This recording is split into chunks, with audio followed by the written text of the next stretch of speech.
એ માણસ જે ક્યારેક બસ ડ્રાઈવર હતો, જે ન કોઈ રાજાનો દીકરો હતો, ન એની પાસે કોઈ મોટી ડિગ્રી છે, પણ એક દિવસ એ આખા દેશનો રાષ્ટ્રપતિ બની ગયો. એના શાસનમાં દેશે તેલની તાકાત પણ જોઈ અને ભયાનક આર્થિક સંકટ પણ. ક્યારેક તેને અમેરિકાનો સૌથી મોટો વિરોધી કહેવાયો, તો ક્યારેક તાનાશાહ. ચૂંટણીઓ પર સવાલ ઉઠ્યા, રસ્તાઓ પર વિરોધ થયા, પણ તે સત્તામાં ટકી રહ્યો.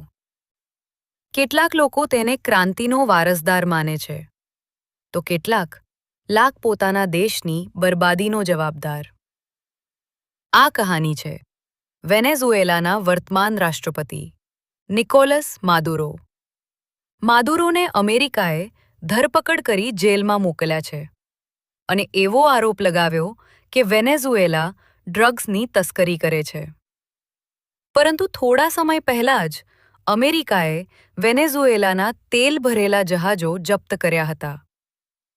યાદ રાખજો, દુનિયામાં તેલનો સૌથી મોટો ઉત્પાદક દેશ વેનેઝુએલા છે.